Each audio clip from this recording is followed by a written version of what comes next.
मुझे याद आया, एक पुस्तक में लिखा था कि शरीर की सबसे मजबूत हड्डी फीमर की हड्डी है। ये जंगा में रहती भैया, जंगा में 2 ही हड्डी होती है बाबूजी। 206 में जंगा में 2 हड्डियां होती है, एक फीमर सबसे मजबूत हड्डी।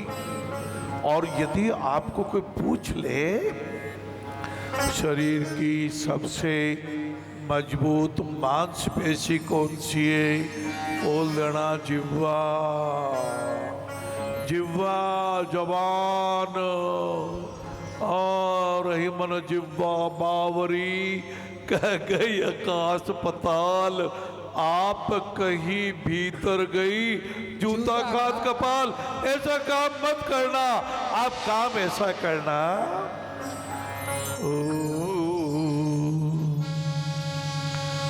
ऐसी वाणी बोलिए मन का आपा खोय।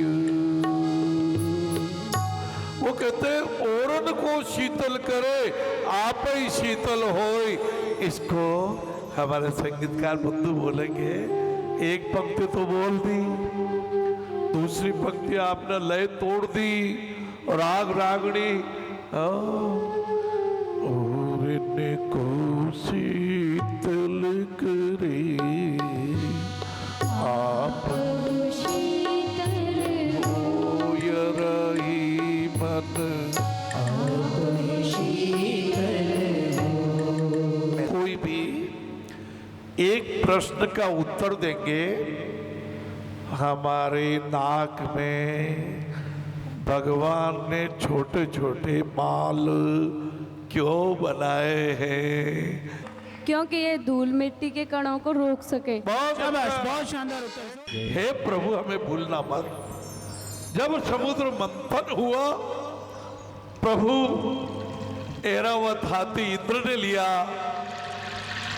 लक्ष्मी जी विष्णु भगवान के पास पधारी, प्रभु ठाकुर जी वो उच्च सेवा नाम का घोड़ा भी देवताओं के पास चला गया, कामधेनु माता स्वर्ग में पधारी।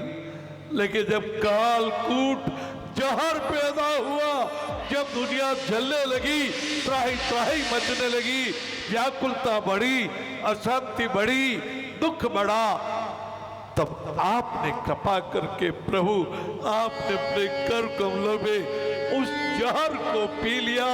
नीलकंठ भगवान की जय। सागर मंथन से मिला कालकूट विष खाए, शिव जन हित के कारण नीलकंठ कहलाए महादेव, नीलकंठ कहलाए। ऐसे नीलकंठ भगवान के लिए जब शंभु कैलाशपति कहे, प्रभु मैं भूलना नहीं, मैं आपका हूँ, आप मेरे हैं। आपने हमारे लिए जहर पिया, आपने हमारे लिए राम कथा सुनसरी पावनी कही। उमा कहो मैं अनुभव अपना, सच हरि भजन जगत सब सपना। हे शंकर भगवान, आपकी कृपा हमारे पर बने रहे। शंकर भगवान के एक भक्त 24 अवतारों में परशुराम जी भी हुए, और उन परशुराम जी का एक शिष्य भी हुआ था, जिस शिष्य को उन्होंने कहा था, जब मेरे इस ज्ञान की विद्या की बुद्धि की जब तुझे सबसे ज्यादा जरूरत होगी, उस समय वो विद्या तुझे छोड़ देगी, वो विद्या तुझे याद नहीं आएगी। तपोवन वालों से प्रश्न है, उस शिष्य का नाम क्या था जिनको परशुराम जी ने शिष्य रूप में और उस शिष्य को श्राप दिया था? कोई भी बता देवे? कारण जोरदार तालियां इनके लिए। उत्तर बिल्कुल सही।